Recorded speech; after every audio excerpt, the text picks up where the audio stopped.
നിങ്ങൾക്ക് ഓർമ്മയുണ്ടായിരിക്കും, ഇന്നലെ ഞാൻ ബലൂചിസ്ഥാനും പാകിസ്ഥാനുമായിട്ട് ക്വറ്റ പെഷാവർ ജാഫർ എക്സ്പ്രസിനെ പറ്റി ഇൻ ഡീറ്റെയിൽ ആയിട്ട്, അതായത് ചിലപ്പോൾ നിങ്ങളെല്ലാം ആലോചിച്ച് കാണും, ഫ്ലാഷ് അടിക്കുമ്പോൾ തന്നെ, കാരണം വാർത്തകൾ വരുമ്പോൾ തന്നെ എത്രയും പെട്ടെന്ന് ഈ ഇൻ ഡീറ്റെയിൽ ആയിട്ട് ഏത് റീജിയനാണ്, ഏത് ടെറൈനാണ്, എങ്ങനെയാണ് അവിടുത്തെ പ്രശ്നം, പാകിസ്ഥാൻ ആർമിക്ക് റിട്ടാലിയേഷൻ നടത്താൻ പറ്റുമോ, അത് അവിടുത്തെ റോഡുകളെ പറ്റി പറഞ്ഞിരുന്നു. അപ്പോൾ പല ആൾക്കാർ എന്നെ പേഴ്സണലായിട്ട് മെസ്സേജ് ചോദിച്ചു, ഇതെങ്ങനെ ഇത്രയും പെട്ടെന്ന് കിട്ടിയത്. മനസ്സിലാക്കേണ്ടത്, ഈ 10-30 വർഷം ജേർണലിസം ചെയ്യുമ്പോൾ നല്ല കോൺടാക്ട്സ് ക്രിയേറ്റ് ചെയ്യും. അത് ബേസായിട്ട്, അതാണ് ഒരു ജേർണലിസ്റ്റിൻ്റെ ഏറ്റവും വലിയ, അവന് കിട്ടുന്ന ഏറ്റവും വലിയ സംഭവം എന്ന് പറയുന്നത്. അപ്പം ഇതിങ്ങനെ ഫ്ലാഷ് നടന്നുകൊണ്ടിരുന്ന സമയത്ത്, ഇപ്പം ഞാൻ ഡൽഹി വെച്ച് പരിചയപ്പെട്ട ഒരു ബലൂച്ച് ജേർണലിസ്റ്റ് ഉണ്ട്. പുള്ളി ബലൂചിസ്ഥാനിലാണ്. പുള്ളിക്ക് ഞാൻ പെട്ടെന്ന് മെസ്സേജ് അയച്ചു, സംഭവത്തിൻ്റെ ഡീറ്റെയിൽസ് തരാം. പുള്ളി എന്നെ വാട്സപ്പിൽ വിളിച്ചിട്ട് മുഴുവൻ ഡീറ്റെയിൽസ് അങ്ങോട്ട് പറഞ്ഞു തന്നു. അതുകൊണ്ടാണ് അതിൻ്റെ ടെറൈൻ തന്നത്, അതിൻ്റെ പ്രശ്നം എങ്ങനെയാണ്, എങ്ങനെയൊക്കെയാണ് ഈ സംഭവം പോകുന്നത്. അപ്പം അത് കഴിഞ്ഞ് ഇന്ന് പല വാർത്തകൾ വരുന്നുണ്ട്, പത്രങ്ങളിൽ വാർത്ത വരുന്നത്, ചാനലുകളിൽ വാർത്ത വരുന്നുണ്ട്. പാകിസ്ഥാൻ ആർമി ഏകദേശം 156 പേരെ മോചിപ്പിച്ചു. പച്ചക്കള്ളമാണ് കേട്ടോ, ഇങ്ങനെ സംഭവം ഉണ്ടായിട്ടില്ല.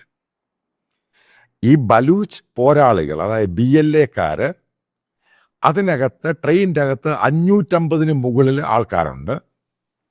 അതിൽ 250 പേര് പാകിസ്ഥാൻ പട്ടാളക്കാരാണ്. ഇവർ ഈ പറയുന്ന മുസ്ലിംസിന് റംസാനുമായിട്ട് ബന്ധപ്പെട്ട് വീട്ടിലോട്ട് വെക്കേഷൻ വരുന്ന സമയമായിരുന്നു. ഇതിനകത്ത് സ്ത്രീകളെയും കുട്ടികളെയും ബലൂച്ച് ആൾക്കാർ അവരെ ഫ്രീ ആയിട്ട് വിട്ടു. അത് കേരളത്തിലെ സുഡാപ്പികൾ മനസ്സിലാക്കണം, അവരാ മര്യാദയുള്ളവരാണ്, അതെങ്കിലും മനസ്സിലാക്കുക. ആ സ്ത്രീകളെയും കുട്ടികളെയും അവരും വിട്ടു. അവർ കൂടുതൽ കോൺസെൻട്രേറ്റ് ചെയ്തിരിക്കുന്ന പാകിസ്ഥാൻ പട്ടാളത്തെയാണ്. എന്തുകൊണ്ടാണ് പാകിസ്ഥാൻ പട്ടാളത്തെ കോൺസെൻട്രേറ്റ് ചെയ്യുന്നത് നിങ്ങൾക്കറിയാം എൻ്റെ റീസൺ? അതുകൂടെ പറഞ്ഞുതരാം. നിങ്ങളിത് അറിഞ്ഞിരിക്കണം, കാരണം ഇത് നിങ്ങൾ പലയിടത്ത് സെർച്ച് ചെയ്ത് ഇനിയും വരാനുള്ള ദിവസങ്ങളിലൊക്കെ ഇതിനെപ്പറ്റി വാർത്ത വന്നുകൊണ്ടിരിക്കും. എന്തുകൊണ്ടാണ് പാകിസ്ഥാൻ പട്ടാളത്തെ ഏകദേശം 250-300 അടുത്ത് പാകിസ്ഥാൻ പട്ടാളക്കാരെ ഇവർ ബന്ദികളാക്കി?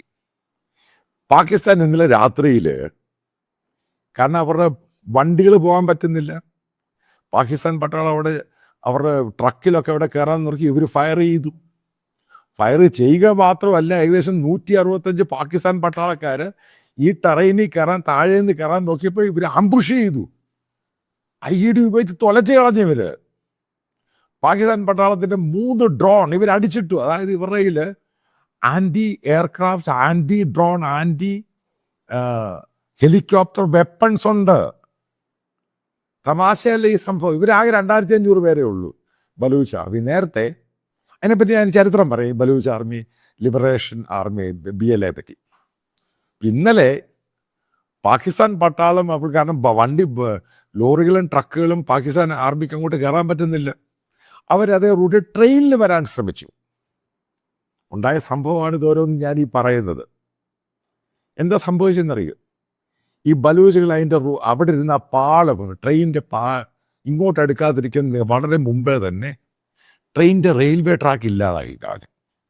ബോംബൊക്കെ വെച്ച് പാലങ്ങൾ നശിപ്പിച്ചു. പിന്നെ എങ്ങനെ അവിടെ പോകാൻ പറ്റും? പക്ഷേ അവരൊരു ഭയങ്കര മര്യാദ, ഞാൻ ആ പോയിന്റ് പറയാം. ഇവരാ സ്ത്രീകളെയും കുട്ടികളെയും വളരെ സേഫായിട്ട് താഴെ പറഞ്ഞു വിട്ടു, പോയിക്കോളാൻ പറഞ്ഞു. പാകിസ്ഥാൻ ആർമിക്ക് ഒരാളെ പോലും റെസ്ക്യൂ ചെയ്യാൻ പറ്റിയിട്ടില്ല. പാകിസ്ഥാൻ ആർമിയുടെ നടുവൊടിഞ്ഞങ്ങ് പോയി. മനസ്സിലാക്കുക, കഴിഞ്ഞ 2015 മുതൽ 2025 വരെ ഇവർ കൊന്നിരിക്കുന്ന ഏകദേശം 25,000 ബലൂച്ചുകളെയാണ്. ഈ 2000 ഫോഴ്സിനകത്ത്, അതായത് ബലൂച്ച് ലിബറേഷൻ ആർമിക്കകത്ത്, അതിൻ്റെ അകത്തൊരു മജീദ് ബ്രിഗേഡ് ഉണ്ട്. അവരാണ് ഈ ഓപ്പറേഷൻ ചെയ്തത്. വളരെ വെൽ കാൽക്കുലേറ്റഡ് ഓപ്പറേഷനാണ്. 1 മാസത്തെ ആഹാരവുമായിട്ടാണ് അവർ കയറിയിരിക്കുന്നത്. മനസ്സിലാക്കുക, ഇത് 1 മാസത്തേക്കുള്ള ഫുഡ് സംഭവമൊക്കെ ആയിട്ടാണ് അവരെ മല കയറിയേക്കുന്നത്. അതിന് ചുറ്റും താമസിക്കുന്നവർ മുഴുവനും ഈ ബലൂച്ച് ലിബറേഷൻ ആർമിയുടെ ആൾക്കാരാണ്. ഇനി മറ്റൊരു സംഭവം നിങ്ങൾ ഇതിൻ്റെ ഹിസ്റ്ററി കൂടെ അറിഞ്ഞിരിക്കണം. 1970 മുതൽ റഷ്യയാണ്, അതായത് സോവിയറ്റ് യൂണിയനാണ് ഈ ബലൂച്ച് ആർമി, ഈ ലിബറേഷൻ ആർമിക്ക് സഹായം ചെയ്ത് കൊടുത്തുകൊണ്ടിരുന്നത്. അവർക്ക് സാമ്പത്തിക സഹായം, ട്രെയിനിങ്, പരിപാടികളൊക്കെ ചെയ്തുകൊണ്ടിരുന്നു. അതിനുശേഷം പാകിസ്ഥാനുമായിട്ടുള്ള ഒരു ബന്ധത്തിൻ്റെ പേരിൽ പിന്നീട് ഏകദേശം 10-12 വർഷം മുമ്പ് ഈ സഹായം പൂർണ്ണമായിട്ടും പാകിസ്ഥാൻ കട്ട് ഓഫ് ചെയ്തു. പക്ഷെ ആ സമയത്തും ബലൂച്ചിനെ സാമ്പത്തികമായിട്ട് സഹായിക്കുവാൻ UAE തയ്യാറായിരുന്നു. കേരളത്തിലെ സുഡാപ്പികൾ കേൾക്കണം, UAE ആണ് അവർക്ക് ആ സാമ്പത്തിക സഹായം കൊടുത്തുകൊണ്ടിരുന്നത്. നമ്മുടെ ഇഷ്യൂ ഇന്ത്യയിൽ ഇവർ കയറി ഇഷ്യൂ ഉണ്ടാക്കി. അതായത് കാശ്മീർ ടെററിസ്റ്റുകളും പാകിസ്ഥാനികളും. നമ്മൾ മനസ്സിലാക്കേണ്ടത്, ഇന്ത്യയിൽ ഏകദേശം 2 ലക്ഷം പേരാണ് നമ്മുടെ സിവിലിയൻസും സെക്യൂരിറ്റി ഫോഴ്സും മിലിറ്റൻസി, കാശ്മീർ മിലിറ്റൻസി. ഇവിടെ നടന്ന പ്രശ്നങ്ങളും കൊണ്ട് കൊല്ലപ്പെട്ടത് നിരപരാധികൾ. അവിടെയാണ് മോദി ഗവൺമെൻറ്റിനെ നമ്മൾ സല്യൂട്ട് അടിക്കേണ്ടത്. നമ്മളും പ്ലാൻ ചെയ്തു ഈ സഹായമായിട്ട് ഇന്ത്യ താലിബാൻ്റെ അഫ്ഗാനിസ്ഥാനിൽ ഇവരുമായിട്ട് സംസാരിച്ചു. ഇവർക്ക് ഈ ആൻറ്റി എയർക്രാഫ്റ്റ് വെപ്പണും ആൻറ്റി ഡ്രോൺ വെപ്പണും ആൻറ്റി ഹെലികോപ്റ്റർ വെപ്പണും ഒക്കെ ഇന്ത്യയുടെയാണ് കൊടുത്തേക്കുന്നത്. വെൽ ട്രെയിൻഡ് ആണ്. മജീദ് ബ്രിഗേഡിനെ ഉണ്ടാക്കിയത് ഇന്ത്യയാണ്. അവരാണ് ഇത് ഹൈജാക്ക് ചെയ്തിരിക്കുന്നത്. അപ്പം അതിൽ ബേസിക്കലി ഞാൻ ഈ ആൾക്കാരെ ഇതേപോലെ ഹൈജാക്കിനെ എതിർക്കുന്ന ഒരാളാണ്. പക്ഷെ എത്രമാത്രമാണ് ഈ ബലൂച്ചിനോട് ഇവർ കാണിച്ചത്. ബൊഷറാഫ് ഇതിൻ്റെ സമയത്ത് അയാൾ 1 ലക്ഷം പേർ ബലൂച്ചുകളാണ് കൊന്നുകളഞ്ഞത്. 1 ലക്ഷം പേർ. ഞാൻ ഈ 2025 മുതൽ ഈ പറയുന്ന 2015 മുതൽ 25 പറയുന്നത് ഈ പുതിയ കണക്കാണ്. അപ്പോൾ ഇവർ പല ഗ്രൂപ്പുകളായിരുന്നു. ഇവരെ ഇന്ത്യ ഗവൺമെൻറ്റും ഇന്ത്യയുടെ ഏജന്റുമാർ ഇവരെ അങ്ങ് ഒന്നിപ്പിച്ചു.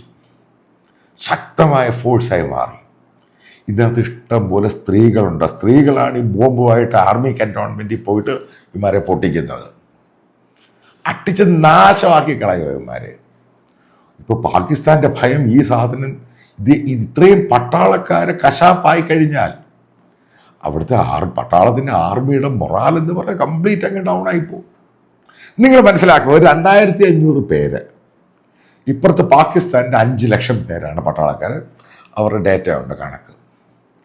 അവർക്കിവരെ നേരിടാൻ പറ്റുന്നില്ല. ഈ ഭാഗത്തോട്ട് എത്താൻ പറ്റുന്നില്ല. ഇവരുടെ ക്യാമ്പുകൾ വരെ അടിച്ചങ്ങ് പൊളിക്കുക ഇവർ. കാരണം അത്ര ക്രൂരമായിട്ടാണ് കഴിഞ്ഞ 2-3 മാസം കൊണ്ട് ഇവർ അതിഭയങ്കരമായ രീതിയിലാണ് ബലൂച്ചുകളെ ആക്രമിക്കുന്നത്. അതിൻ്റെ റിട്ടാലിയേഷൻ നടക്കുകയാണ്. ഇതിനകത്ത് റംസാനുമായിട്ട് ബന്ധപ്പെട്ട് പോകാൻ പാവം പിടിച്ച പട്ടാളക്കാർ, അവരെ പാവം പിടിച്ചിരുന്ന വാക്ക് ഞാൻ ഉപയോഗിക്കുന്നത്. കാരണം ബലൂച്ച് ജേർണലിസ്റ്റ് പറഞ്ഞു, ഏറ്റവും ക്രൂരമായ പട്ടാളക്കാരെയാണ് പാകിസ്ഥാൻ ബലൂച്ചിൽ നിന്ന് പോസ്റ്റ് ചെയ്യുന്നത്. കാരണം അതിക്രൂരമായിട്ട് ചെയ്തോളാൻ. വീടുകളിൽ നിറയ്ക്ക് കൊച്ചു കുട്ടികളിപ്പോൾ വെടിവെച്ച് കൊന്നു. പക്ഷെ എന്നിട്ടും ആ ബലൂച്ച് ലിബറേഷൻ ആർമി ഈ കുട്ടികളെയും സ്ത്രീകളെയും പ്രോപ്പറായിട്ട് അവർ തൊടാൻ പോലും സംഭവിച്ചില്ല. അവരെ സേഫായിട്ട് എത്തിച്ചു. അവർക്ക് ആഹാരവും കൊടുത്തു. നിങ്ങൾ പോയിക്കോളാൻ പറഞ്ഞു. മറ്റവന്മാരെ കസ്റ്റഡിയിലെടുത്തു. അതായത് മനസ്സിലാക്കുക, വരാൻ പോകുന്ന എത്ര ദിവസത്തിനുള്ളിൽ ബലൂച്ചിന് സ്വാതന്ത്ര്യം കിട്ടും? ഇതാണ് അടുത്ത ചോദ്യം. ഉറപ്പായിട്ട് ഇന്ത്യയുടെ ഗെയിമാണിത്. പാകിസ്ഥാൻ്റെ നടുപൊടിച്ച് ദൂരെ കളഞ്ഞു. ഈ പാകിസ്ഥാൻ്റെ ക്ലെയിമൊക്കെ ഉണ്ടല്ലോ, അവർ പോയി ഹിറ്റ് ചെയ്തു, ഒരു കോപ്പും നടന്നിട്ടില്ല. ഒരു ബലൂച്ചിനെ കൊല്ലാൻ കഴിഞ്ഞിട്ടില്ല. അവരുടെ എയർ സ്ട്രൈക്കും ബോംബിങ്ങും. കാരണം ഇത്രയും പട്ടാളക്കാർ അവിടെ ഇരിക്കും, അവരെ കെട്ടിയിട്ടേക്കുവാണ് അതിൻ്റെ അകത്ത്. പിന്നെ മറ്റുള്ള പാകിസ്ഥാൻ ഈ പഞ്ചാബ് പ്രവിശ്യയിൽ ലാഹോറിലൊക്കെ ഉള്ള ആൾക്കാരാണ്. ഈ ട്രെയിനിൻ്റെ അകത്ത് ടിക്കറ്റ് എടുത്തവർ മാത്രമാണ് ഈ 450. ഈ ട്രെയിനിൻ്റെ അകത്ത് ജാഫർ എക്സ്പ്രസ്സിൽ 9 ബോഗിയുണ്ട്. വളരെ ദീർഘദൂര ട്രെയിനാണ്. മനസ്സിലാക്കുക, ടിക്കറ്റ് എടുക്കാതെ യാത്ര ചെയ്തവർ, അല്ല അതായത് റിസർവേഷൻ ഇല്ലാതെ യാത്ര ചെയ്തവർ എല്ലാം കൂടെ കൂട്ടി 550 പേരുണ്ട്. ഇതാണ് പുതിയ കണക്ക്. പാകിസ്ഥാൻ പറഞ്ഞ് ഇത്രയും പേരുണ്ടാകാൻ സാധ്യതയുണ്ട്. അതായത് കൃത്യമായിട്ട് പറയാം, പാകിസ്ഥാൻ എന്ന് പറഞ്ഞ രാജ്യം 2 ആകാൻ പോകുന്നു. കേരളത്തിലെ മിനി പാകിസ്ഥാൻകാർക്കും ഈ പറയുന്ന പാകിസ്ഥാനിലോട്ട് പോയി ഫൈറ്റ് ചെയ്യാൻ പോകും. ബലൂച്ചുകാർ കാണിച്ചു കൊടുക്കും. പാകിസ്ഥാൻ ആർമിയുടെ വെടി തീർത്ത് കൈ കൊടുത്തു. അവർക്ക് ഇത്രയും വെപ്പൺസും സംഭവം ഇത്രയും മാൻ പവർ ഉണ്ട്. പക്ഷെ ബലൂച്ച് പോരാളികൾ അവർ ഫൈറ്റ് ചെയ്യുന്നത് തിന്മയ്ക്കെതിരെയാണ് ഫൈറ്റ് ചെയ്യുന്നത്. ഇന്ത്യ ഗവൺമെൻറ്റാണ്, ഇന്ത്യൻ ഏജൻറ്റുമാരാണ് ഈ റഷ്യ എല്ലാം പിന്മാറിയ ശേഷം പൂർണ്ണമായ സപ്പോർട്ടോടു കൂടി നമ്മുടെ പത്താൻകൂട്ട് അവിടെ ആക്രമിക്കാൻ വന്നതിന് നമ്മൾ കൊടുത്ത തിരിച്ചടിയാണിത്. മനസ്സിലാക്കുക, തിരിച്ചടി തന്നെയാണിത്.